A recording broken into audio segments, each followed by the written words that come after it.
Hello everyone and welcome to the presentation on pronoun series part 3। तो दोस्तों पिछली series में आपने देखा था हमने चर्चा की थी पर्सनल प्रोनाउंस और यूज़ ऑफ इट की। आज हम चर्चा करेंगे रिफ्लेक्सिव प्रोनाउंस की, एम्फेटिक और इसके साथ ही रेसिप्रोकल, इंडेफिनिट और डेमोन्स्ट्रेटिव प्रोनाउंस की।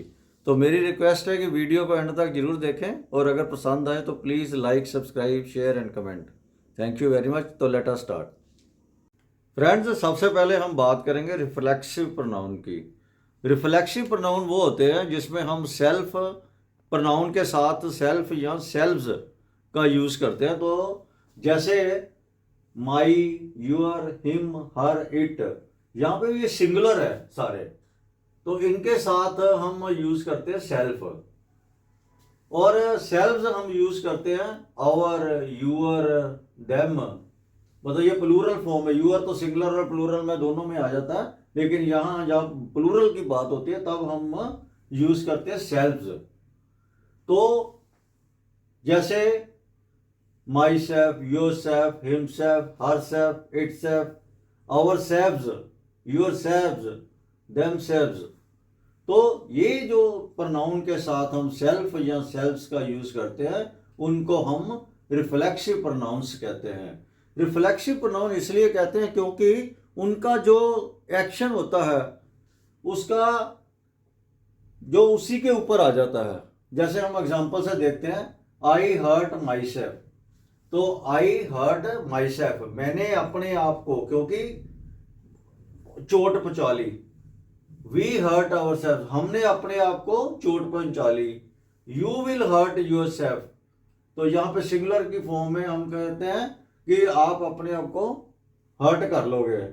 यू हर्ट यूर सेल्व्स, तो आपने अपने आप को, आप अपने आप को चोट पहुंचाते हो। तो इस सेंस में हम यूज करते हैं कि यहाँ सिंगुलर होगा तो सेल्फ और यहाँ प्लूरल होगा तो वहां पे सेल्व्स। जैसे एक हर्ट की एग्जांपल हम और देखें, ये तो था फर्स्ट पर्सन में, सिंगुलर में हमने सेल्फ लगा दिया माई सेल्फ, प्लूरल में हमने लगा दिया सेल्व्स अवर के साथ। यहाँ यूर सेल्फ लगा दिया, ये यू विल सिंगल मानते हुए।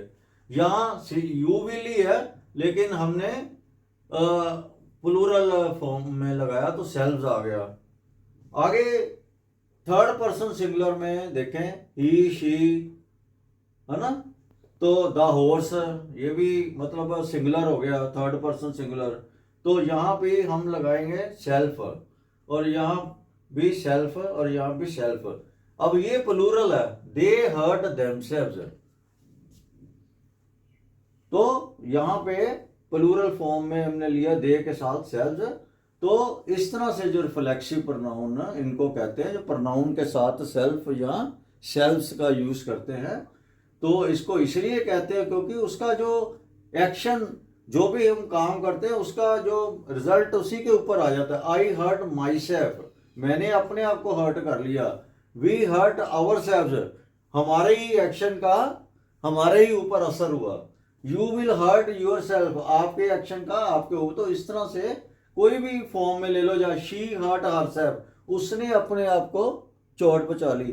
तो ये जो भी यूज करते हैं उसका जो, क्योंकि एक्शन अपने ऊपर ही आ जाता है तो उसको हम कहते हैं रिफ्लेक्सिव प्रोनाउंस, इसलिए कहते हैं। फ्रेंड्स, कुछ ऐसी ट्रांजिटिव वर्ब्स होती हैं जिनके साथ रिफ्लेक्सिव प्रोनाउन आता ही आता है।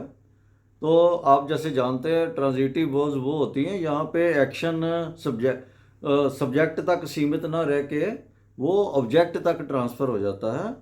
तो जैसे ही हिट हिम, तो इस तरह से जो होते हैं ना, तो वो उसको कहते हैं हम ट्रांजिटिव वर्ब्स। लेकिन कुछ जो ट्रांजिटिव वर्ब्स सिलेक्टिव, जैसे अवेल है, एब्सेंट है, एंजॉय है, रिजाइन है, अप्लाई है, रिवेंज है, एग्जर्ट है, इनके साथ हम रिफ्लेक्सिव प्रोनाउन यूज करते हैं। जैसे I absented myself from the office, he availed himself of the opportunity. तो ये इसके साथ जैसे हिमसेल्फ आ गया, एब्सेंटेड माई सेल्फ आ गया, they enjoyed themselves of the pleasure of weather. तो इस तरह से और भी जैसे वर्ब यूज करेंगे ना हम ये वाली, तो इनके साथ हम रिफ्लेक्सिव प्रोनाउन यूज करते हैं। तो दूसरा ये है कि कुछ वर्ब्स जो ऐसी होती है जिनके साथ हम रिफ्लेक्सिव प्रोनाउन यूज नहीं करते हैं, जैसे कीप, ब्रेक, सेट, बात, make, stop, steal, quality, move, open, draw, rest, roll, burst, hid, feed, gather. He kept away from the function, उसने अपने आप को फंक्शन से बाहर रखा, तो ये नहीं आएगा he kept himself away from the function. Let us rest at the bed, तो इसके साथ भी कोई आवर सेल्फ नहीं कुछ ऐसा आएगा। She hid him in the room, उसने उसको, किसी दूसरे की बात कर रहे हैं, उसने उसको कमरे में छुपा लिया। तो यहाँ भी हमारा जो है ना रिफ्लेक्सिव प्रोनाउन नहीं आएगा, लेकिन इन वाले जो सिलेक्टिव में रिफ्लेक्सिव प्रोनाउन जरूर आएगा। तो ये हमने ध्यान रखना है। लेकिन इसमें सबसे पहले एक इम्पॉर्टेंट बात ये ध्यान रखनी है कि जब भी हम रिफ्लेक्सिव प्रोनाउन यूज करते हैं उसके साथ एक वर्ब आती है। जैसे हमारी एग्जाम्पल में हमने देखा था he hurt himself, they hurt themselves, तो यहाँ हर्ट वर्ब आई पहले, है ना। जब भी हम रिफ्लेक्सिव प्रोनाउन यूज करेंगे तो वर्ब उसके साथ पहले आती है। फ्रेंड्स, कई बार हम रिफ्लेक्सिव प्रोनाउन का बड़ा ही गलत यूज करते हैं, तो मैं थोड़े से एग्जांपल दूंगा। My self is RC Gupta, ये बड़ा गलत यूज है। आप सिंपल कह सकते हैं I am RC Gupta. Himself will do it, तो यहां ये कर सकते हैं he will do it himself. Myself will go there, ये भी गलत है। आई शैल गो देयर माई सेल्फ, इस तरह से यूज कर सकते हैं। Her self can solve it, he can solve it himself, her self. तो इस तरह से जो है यूज जो है बड़ा प्रोहिबिटेड है, हमें प्रॉपर ढंग से इसको यूज करना चाहिए। फ्रेंड्स, रिफ्लेक्सिव प्रोनाउन और एम्फेटिक प्रोनाउन एक ही जैसे बनावट में दिखते हैं, लेकिन जो एम्फेटिक हम प्रोनाउन है उसको नाउन या प्रोनाउन की इम्पोर्टेंस को बढ़ाने के लिए हम करते हैं।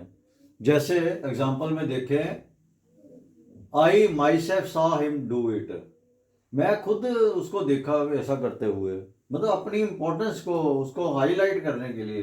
ही himself came to see the patient, वो खुद पेशेंट को देखने आया, इतना बड़ा आदमी वो खुद, लेकिन पेशेंट को देखने के लिए आया। You yourself admitted your fault, आपने तो खुद ही अपनी फॉल्ट गलती मानी। They themselves found the solution, उन्होंने खुद ही उसका हल ढूंढ लिया। The town itself is not very large, जो शहर अपने आप में बहुत बड़ा नहीं है। तो इसमें सभी में हम इसकी इम्पोर्टेंस को बढ़ाने के लिए अपना यूज कर रहे हैं उसको, जो प्रोनाउन को, रिफ्लेक्सिव प्रोनाउन को। तो वहां पे इसको हम बोलते हैं एम्फेटिक प्रोनाउन। इसमें एक चीज याद रखनी है, यहाँ जो सब्जेक्ट के तुरंत बाद जड़ा रिफ्लेक्सिव प्रोनाउन का यूज करते हैं, जैसे आई के myself, he himself, you yourself, they themselves, there, the town itself. तो ये इंपॉर्टेंट है इस पर। जो रेसिप्रोकल प्रोनाउन होते हैं वो एक दूसरे के साथ संबंध स्थापित करते हैं। जैसे ईच अदर, एक दूसरे के लिए। जब दो लोग हो तो हम ईच अदर यूज करते हैं, जब दो से ज़्यादा लोग होते हैं तो वन एंड अदर हम यूज करते हैं। तो ये जैसे देखो example, the two friends quarrelled with each other, दो फ्रेंड्स आपस में एक दूसरे से झगड़े लड़े। तो यहां पे ईच अदर है, दो क्योंकि है तो हमने यूज किया ईच अदर। अगर ये होता the three friends quarrelled among themselves, तब ये आ जाना था the three friends quarrelled with each other आया ना। तो अगर बहुते होते हैं तो हम करते the three friends quarrelled among themselves, तब हम इस सेंस में यूज करते। अब they all gave gifts to one another. अगली एग्जांपल देखो, उन्होंने, बहुत सारे लोग थे, उन्होंने आपस में ही गिफ्ट एक दूसरे को दिए। तो इस तरह से हम जब दो लोग हों तो हम यूज करते हैं ईच अदर, अब दो से ज्यादा हों तो हम यूज करते हैं वन अनदर। ये इंपॉर्टेंट है, ध्यान रखना है। लेकिन ईच अदर भी वन अनदर भी एक दूसरे से संबंध, रिलेशन एस्टेब्लिश कर रहा है। फ्रेंड्स, जो डेमोन्स्ट्रेटिव प्रोनाउंस होते हैं वो किसी ऑब्जेक्ट को रिप्रेजेंट करने के लिए, डेमोन्स्ट्रेट करने के लिए, बताने के लिए यूज करते हैं। जैसे ये होते हैं दिस, दीज, दैट, दोज। तो जैसे देखें, this is a present from my mother, तो ये दिस इज ए प्रेजेंट, ये प्रेजेंट को रिप्रेजेंट करने के लिए यहां पे हम यूज कर लें, ये मेरी माता जी का गिफ्ट है। These are the books I found in the bag, ये वो किताबें जो मुझे बैग से मिली हैं। तो इसमें एक इंपॉर्टेंट चीज ये है, दिस हम यूज करते हैं जो सब्जेक्ट जो हमारे पास हो बिल्कुल, और दैट हम यूज करते हैं जो दूर हो। जैसे this is a present from my mother, सामने पड़ा हुआ है तो मैंने कहा कि ये मेरी माता जी का गिफ्ट है। इसी में जब प्लूरल आ जाए तो फिर दीज यूज करते हैं, these are the books I found in the bag, ये वो किताबें जो मुझे बैग में मिली हैं। दैट इज द ताजमहल, वो ताजमहल दूर है, वो हम इसके तो हम हमारे पास नहीं है, वो दूर है। दैट इज द ताजमहल, तो यहाँ हमें दिस इज द मतलब जब हम सपोज ताजमहल पे चले जाते तो उसके सामने खड़े होते तब हम कहते दिस इज द ताजमहल। ठीक है, तो the streets of this city are worse than those of Ahmedabad. अब द स्ट्रीट्स आर दोज, यहाँ पे दैट की जगह दोज यूज किया। अब ये इंपॉर्टेंट चीज है, यहाँ हमने दिस भी यूज किया और दोज भी यूज किया। The streets of this city, इस शहर की गलियां जहां पे मैं अभी आया हूं, the streets of this city are worse than those of Ahmedabad, Ahmedabad की तो दूर है प्लूरल है स्ट्रीट्स, तो वहां पे हमने दोज यूज किया। यहाँ दिस हम सिटी के साथ दिस यूज कर रहे हैं, स्ट्रीट्स के साथ नहीं यूज कर रहे। The streets of this city, city हमारे सामने, are worse than those of Ahmedabad. अब यहाँ स्ट्रीट्स को रिप्रेजेंट कर रहे हैं प्लूरल फॉर्म में, लेकिन हमारे से दूर है। तो इस तरह से हम डेमोन्स्ट्रेटिव प्रोनाउन यूज करते हैं। फ्रेंड्स, दिस दैट जो है वो एडजेक्टिव के तौर पे भी यूज हो जाते हैं। जैसे दिस बुक इज माइन, ये तब होते हैं जब ये नाउन के साथ यूज होते हैं। जैसे बुक के साथ यूज हुआ तो दिस बुक इज माइन, ये दिस यहाँ एडजेक्टिव बन गया। इसी का प्लूरल है these books are mine. That pen is yours, तो यहाँ पे दैट जो है वो बन गया एडजेक्टिव के तौर, that pen is yours, those pens are yours. तो इस तरह से दिस, दैट, दीज, दोज को हम जब नाउन के साथ यूज करते हैं तो हम इसको एज ए एडजेक्टिव यूज करते हैं। एक और इम्पॉर्टेंट चीज है, कई बार हम जैसे किसी चीज में दोबारा किसी सेंटेंस में रेपिटेशन ना करनी हो, तो नाउन, एक नाउन पहले यूज हो गया, दोबारा भी नाउन ना यूज करना हो तो हम उसका सब्स्टिट्यूट दैट, दोज एटसेट्रा वो यूज कर लेते। जैसे the climate of Chandigarh is like that of Pune, तो हम यहाँ पे ये कह रहे हैं जो चंडीगढ़ का क्लाइमेट है ना, पहले ही हमने ये यूज कर लिया है ना, क्लाइमेट हमने यूज कर लिया। Climate of Chandigarh is like that of Pune, तो यहाँ दैट है ना, वो क्लाइमेट के तौर पे हम यूज कर रहे हैं। बार बार like the climate of Pune use करने के बजाय हम यूज कर रहे हैं दैट ऑफ पुणे, क्योंकि चंडीगढ़ हमारे पास, जैसे हम ना the climate of Chandigarh is like that of Pune, तब हम ये दैट, इसमें हमेशा याद रखना दैट और दोज ही यूज करते हैं। The rivers of America are larger than those of Europe, जो अमेरिका की जो नदियां हैं वो यूरोप की नदियों से, देन दोज ऑफ, दोज यहाँ पे हम यूज करें नदियों के लिए ही, कि बार बार नहीं हम यूज करते। यहाँ क्लाइमेट नहीं दोबारा यूज किया, यहाँ रिवर्स नहीं दोबारा यूज किया, तो हमारे नाउन जो पहले यूज हो गया उसको रेपिटेशन अवॉइड करने के लिए हम दैट और दोज का प्रयोग करते हैं। जब दो चीजें किसी सेंटेंस में ऑलरेडी मेंशन की हो, तो तब हम दिस यूज करते हैं जो लास्ट मेंशन्ड चीज के लिए, और दैट यूज करते हैं फर्स्ट मेंशन चीज के लिए। जैसे alcohol and tobacco are both injurious. अब हमने अल्कोहल भी यूज किया और टोबैको भी यूज किया। आर बोथ इंजूरियस, दोनों हानिकारक है। This perhaps less than that. अब यहां पे दिस जो है ना, यो लास्ट वाले के लिए, टोबैको के लिए। This perhaps less than that, that alcohol के लिए जो पहले यूज किया। जो टोबैको लास्ट यूज के लिए, उसके लिए हम दिस यूज कर रहे हैं, और अल्कोहल के लिए दैट, क्योंकि वो पहले यूज किया था उसका सेंटेंस में। तो इस तरह से हम दिस, दिस, दैट, दोस का प्रयोग करते हैं। फ्रेंड्स, जो इनडेफिनेट प्रोनाउन होते हैं वो उस पर्सन को रेफर करते हैं या किसी चीज़ को रेफर करते हैं जनरल वे में। वो कोई स्पेसिफिक नहीं होता कि जैसे किसी पर्सन को अगर कहीं राम, रमेश, नीना, ऐसे नहीं होता। जहाँ कोई चीज़ भी कोई स्पेसिफिक नहीं होती, एक जनरल सी बात करते हैं। Everybody, anyone, everybody, some, a few. ये जिस तरह आप देखेंगे, जैसे सम, सम मतलब कुछ, वन कोई भी वन हो सकता है, उसका स्पेसिफिक नहीं पता। समवन कोई एक, ऑल सारे ही, अ फ्यू थोड़े से, नो वन कोई भी नहीं, नो बॉडी कोई भी नहीं, एनी वन कोई भी हो सकता है, अदर्स दूसरे लोग। तो इसमें कोई ऐसा स्पेसिफिक है नहीं कि किसको रेफर किया जा रहा है। तो ऐसे जो प्रोनाउन होते हैं उनको हम बोलते हैं इनडेफिनेट प्रोनाउन।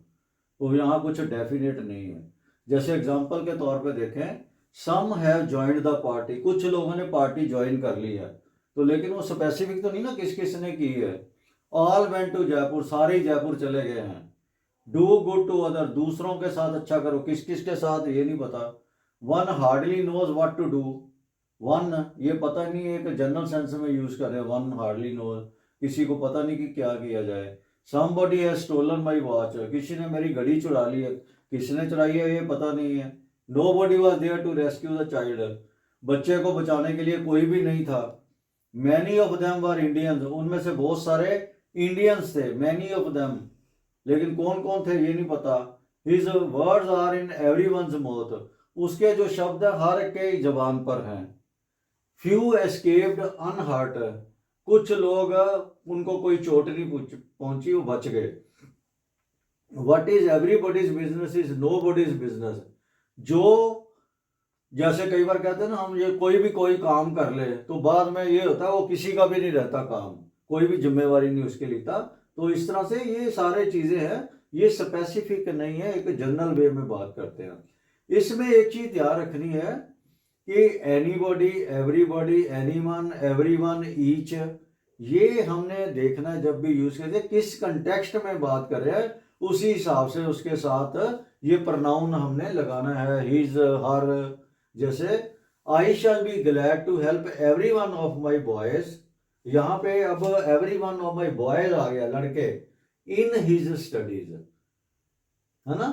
तो किसी का भी यहाँ, क्योंकि यहाँ गर्ल्स होती तो हर स्टडीज आ जाती है, ये हमने ध्यान रखना है। ये बेसिकली इसलिए कि किस कंटेक्स्ट में बात हो रही है, किसके बारे में हो रही है। तो भले ही स्पेसिफिक नहीं हो रही, लेकिन ये पता है मेल के बारे में हो रही है, फीमेल के बारे में हो रही है, उसी हिसाब से हमने यहाँ पे ये वाला प्रोनाउन लगाना है।